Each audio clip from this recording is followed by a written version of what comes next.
Greetings and welcome to the Kim B. Davis Show. I'm your host, Kim B. Davis. Many of you know me as an author, a playwright, a podcaster, a radio personality, and a professional speaker. And as host of the Kim B. Davis Show, and along with creator and founder, I want to talk to you tonight about something that's on my heart. America, we have a problem. I am deeply concerned by what I see on a daily basis. Just last week, we had another horrific shooting in Oxford, Michigan, where 4 students lost their lives and several others were maimed. This isn't the first time that this has happened, and certainly it won't be the last. We have police shootings on video. We have violent interactions between random people. We have members of our own society who feel as if because someone looks different or they feel that for whatever reason they don't belong, that they have the right to call the police. We've seen everything from a woman who claimed to be walking her dog, who wasn't on a leash, complaining of a Black man, bird watching. And when he simply stated the rule that her dog needed to be on a leash, she became enraged. We've had people call about people barbecuing, about people having picnics, about people entering a building, about people doing their job. We are in the middle of COVID. This is year 2. And we have people complaining about wearing masks. We have people threatening people to tell them that it is un-American and unconstitutional that you should not have to wear your mask. We have 2 trials that just recently wrapped. That was the Kyle Rittenhouse trial, where this young man was driven across state lines by his mother to go to another city, where he was there to allegedly protect buildings and businesses, and drew his gun and killed 2 people and maimed a third. Now, people have said to me, well, the man that he killed, he was a pedophile. We have a system of law in this country.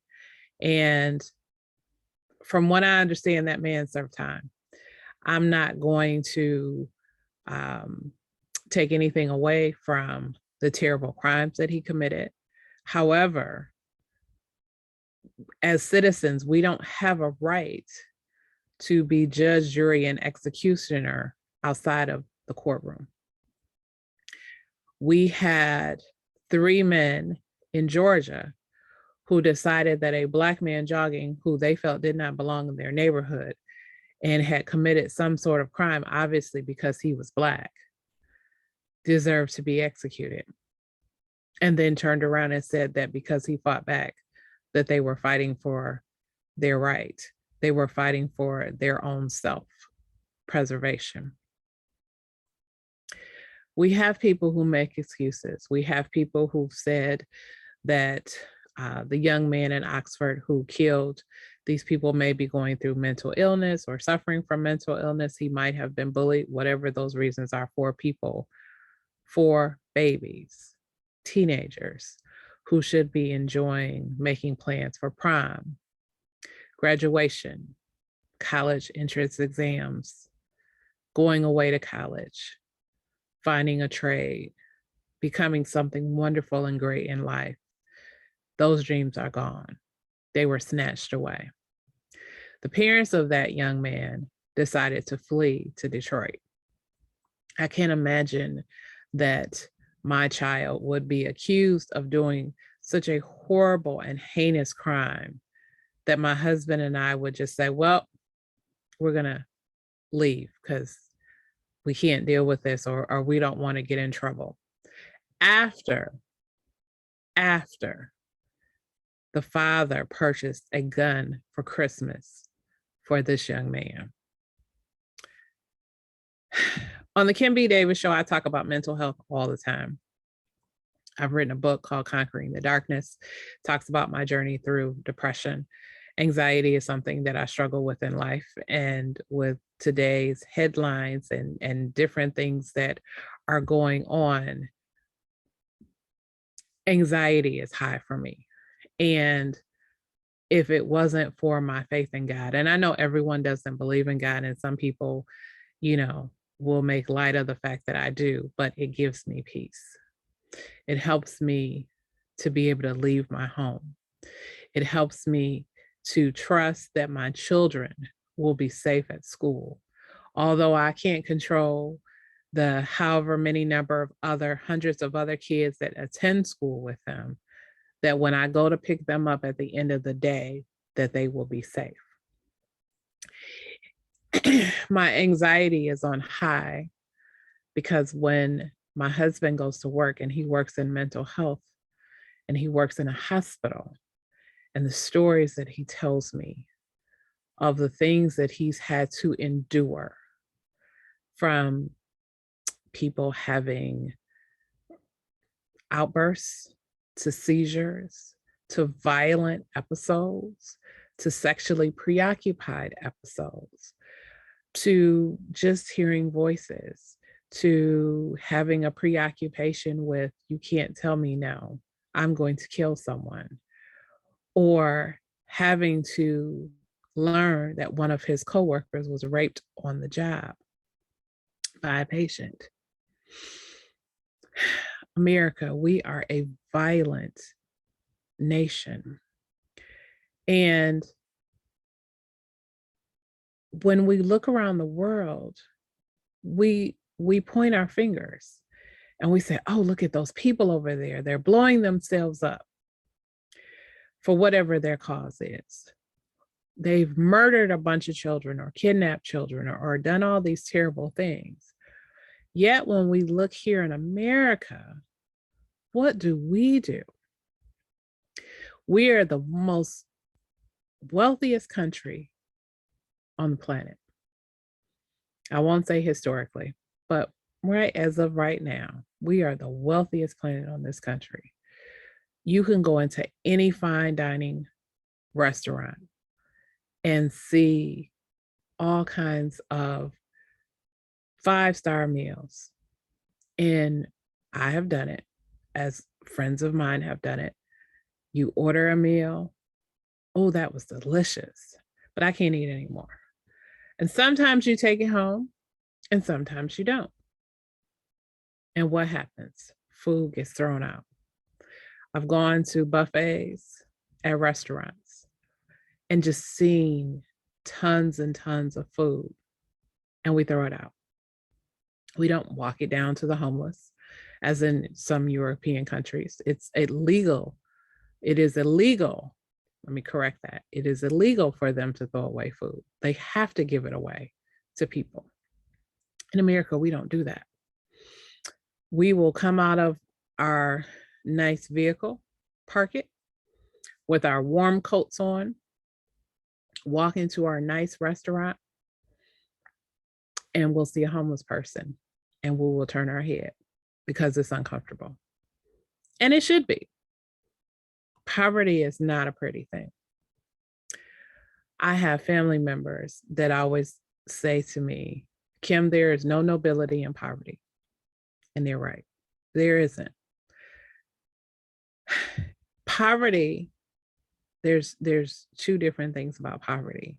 You can be poor financially, and then you can be poor in spirit. Poor financially can be based on your own choices. It could be based on life circumstances, all different types of things. But those are things that can be remedied. When you're poor in spirit, that's depression. That's anxiety. That's when people don't see you. That's when people don't hear you or listen to you or understand you or recognize you. And many times when we turn our faces away or we turn our heads or our body posture is uncomfortable, we are allowing those people that we see to understand that they're not valued. And so if they're struggling with depression or any other mental illness, then typically a lot of times many people are, for a variety of reasons, they struggle and they are poor in spirit. But that's something different than just being poor financially, not having a place to live, not having family, not having food, not having the ability to take care of yourself. I talk about this because in America, you can buy a gun at Walmart, the same place where we buy turkey meat for our sandwiches, salads, we buy our children's clothes. We can go online and order a gun the same way that we do food. Yet we have people who sit on street corners who can't do anything. We give money to other countries to aid them in democracy, to help build up their infrastructure, to help them get on their feet. But we have people here who struggle to get on their feet. Right now in America, one of our top issues is abortion. Roe v. Wade. There was a demonstration in DC last week. There was a hearing on the case of Dobbs versus Jackson, and it did not go well. And questions were raised about whether or not we want to continue to recognize that a fetus at a certain point at 15 weeks, I believe it is that a person or is it not? Is it a fetus? Should a woman have the right to terminate? Should she, as Justice Amy Coney Barrett said, should she just be given the opportunity to give birth and then give the child up? At which point I would say two things to Justice Amy Coney Barrett. One, have you looked at the number of children that are in foster care in this country, specifically Black children? And because I have worked in foster care, I know that the majority of children that, unless they are adopted at a very young age, or at least move into a situation that will lead them into adoption, they don't make it out of the system. And I have a particular young man who I am very fond of, who came through the foster care system, and listened to his story. And he was the oldest child in his home. Why? Because he'd gone through over 100 different foster homes. Not because he was a bad kid, not because he was a drug addict, not because he was sexually preoccupied, not because he was combative, disrespectful, or any of those things. He was simply quiet, and he made people uncomfortable because he was quiet. He was ripped away from his home. His mother, who was a drug addict, it's not his fault. His mother had an issue. And he was surrounded by abuse, neglect, and drugs, and poverty. All those things created a superstorm for him. It was better for him to be placed into foster care because it gave him safety, where he was no longer abused and he could be fed and clothed and housed. However, he didn't have a family. That young man has beaten the odds and has grown up to be successful. He has 2 postgraduate degrees in psychology and is doing very well for himself. He is the minority. The majority of kids that come through foster care, especially girls, get pregnant early, have children, and end up in the system. So when we say that a young woman can just simply have a baby, whether she's raped, molested, assaulted, or made a mistake, and this isn't, I'm not putting a moral compass on anyone, because regardless as to how you feel about abortion, that is between you and God. I have no heaven nor hell to put anyone in. I am commanded to not judge. I am commanded to love. The Bible says the greatest commandment is love. And I'm supposed to love you through whatever you do. So we've got tremendous numbers of children in foster care. So that throws out the adoption theory.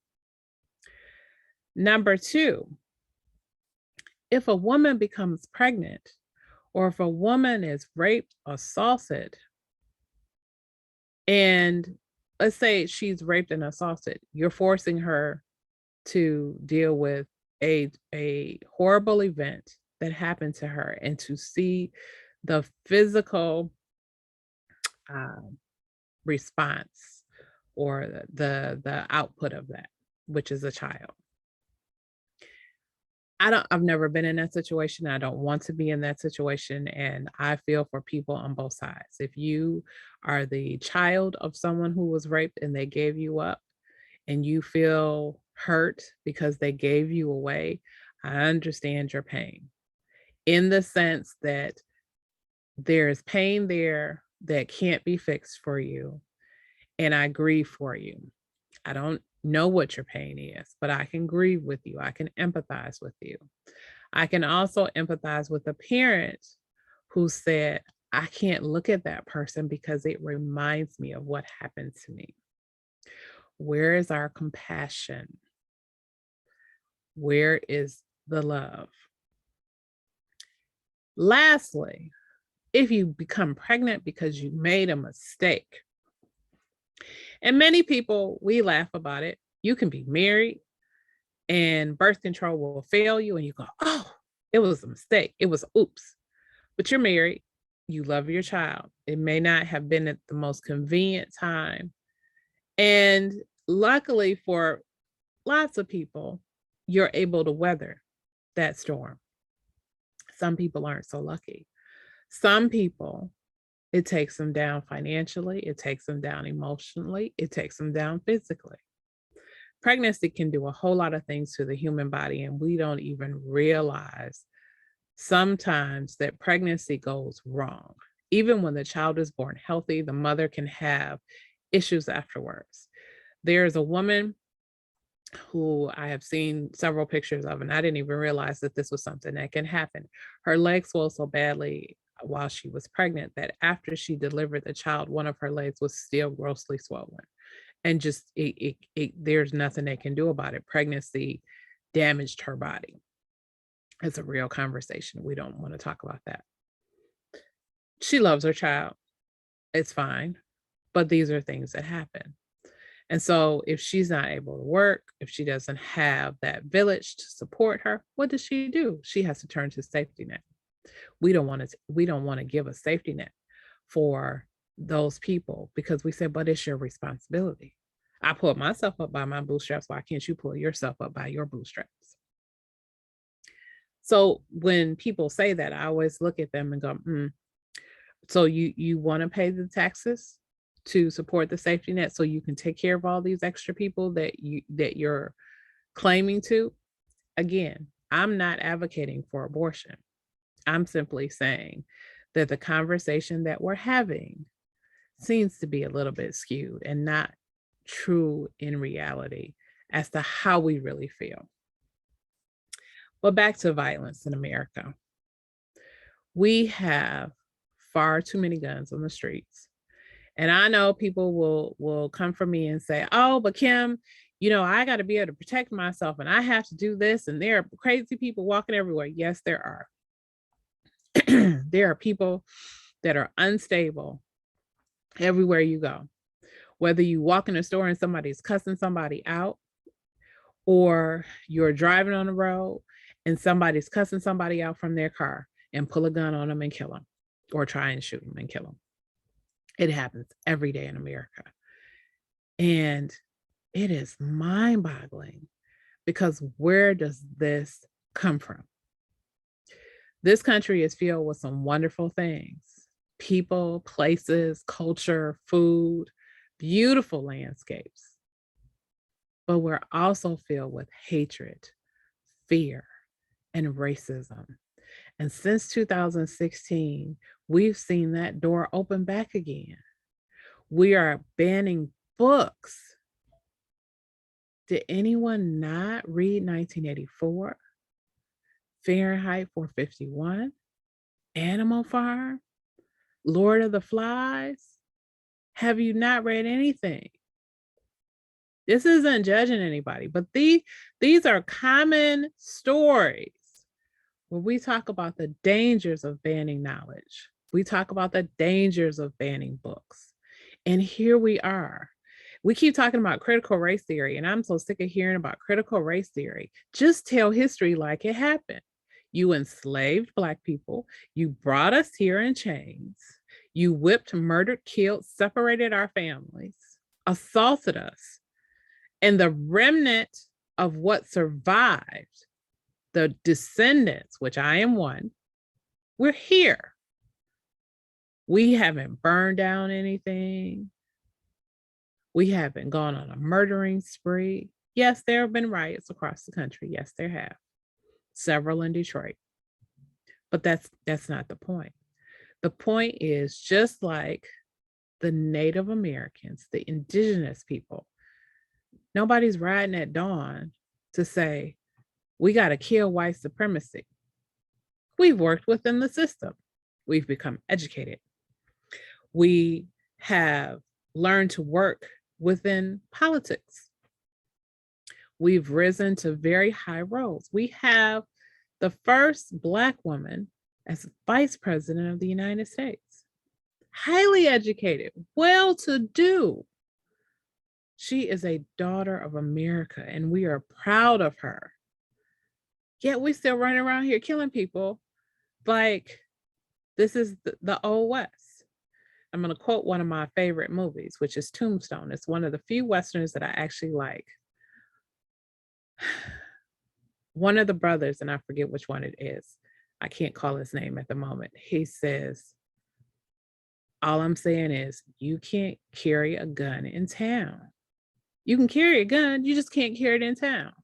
If I'm going to the grocery store, why do I need to see you with a rifle slung over your shoulder? And why do you smirk and look at me as if you're protecting yourself? I don't have a criminal record. No one that I know has a criminal record. Contrary to popular belief, Black people don't do crime that way. Poverty breeds crime. Proximity. So if I live in a neighborhood that is riddled with drug houses, most likely there's going to be some violent things happening because there's going to be turf wars and all kinds of different issues with that. But I live in a nice neighborhood. I can walk outside my house and not worry about a drive-by, not worry about if somebody's walking down the street holding a gun, going to shoot me. I can run and walk in my neighborhood. I can walk my dog and I'm good. But when I go out to other places, I look at people and everybody has a gun. Everybody. Movie theaters have been shot up. Schools, churches on Sunday, Bible study. Who does that? America, we have a problem. I don't know what the issue, how to help the issue, should I say, but we have a problem. We have a problem when a police officer can walk up to your door and claim that I thought it was my home and shoot the person who lives inside who looks like me. That's a problem. And yes, she went to jail, but that man is still dead. And he was brilliant and was doing wonderful things and simply Black. And he is not here. America, we have a problem. We have so many issues to fight, so many different things going on, but yet we still turn every single time to a gun. Lastly, there was a post on social media and I saw it, and locally, a bus driver was stabbed by a fellow passenger. The bus driver had asked the passenger to get off the bus. I shouldn't say assuming, but I will assume that this person probably had a mental issue or was angry, intoxicated, on drugs. I don't know what the issue was. It wasn't too far from where I live on a major thoroughfare.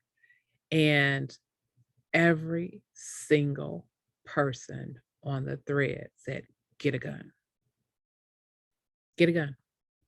Not, well, can we put on police officers, maybe transit police, somebody who's trained with it? Everybody said, get a gun, get a gun. So pretty soon, and I'm expecting it because I've seen ads for it where someone has created bulletproof vests for kids at school. Pretty soon, your kid will have a school list that will have pencils, paper, notebooks, bulletproof vests, and a phone because they need to communicate. You need a bulletproof vest to protect you. It's a sad state that we live in America. There's so much beauty here. I've been to the East Coast, I've been to the West Coast, I've been South, I've been North. It's beautiful. I haven't been to all the 50 states, but I've been to quite a few. And every state that I've been to, from California to Texas to Georgia to Florida to Massachusetts to Virginia to Maryland to Illinois, Indiana, of course, Michigan, which is where I live, just beautiful, beautiful. Hawaii, absolutely stunning. Absolutely stunning. US Virgin Islands, absolutely stunning. But we turn to our guns. I don't know, America, but we have a problem. I'll end with, where is your faith? As I said at the top of the show, my faith is in God. In Matthew 6:21, it says, where your treasure is, there your heart is also. America, our heart is in our guns. We need to turn back from our guns and get back to loving on one another and being there for one another. And then maybe we can fix some of these other problems that we have. Thank you guys for coming to tuning in. I hope you'll tune in to our next show. You know that you can always find me on Facebook, Twitter, Instagram, LinkedIn, Snapchat, TikTok, everywhere on social media. And it's Kimberly Batchelor Davis. Bachelor is spelled BATCHELOR. You can see this show at youtube.com/Kimberly Batchelor Davis. You can hear this show on Apple, Spotify, Stitcher, and Google. You can find out more about me as an author at kimbdavis.com. Thank you so much for tuning in and listening. I hope you'll join us for our next episode. And as always, remember, be magnificent.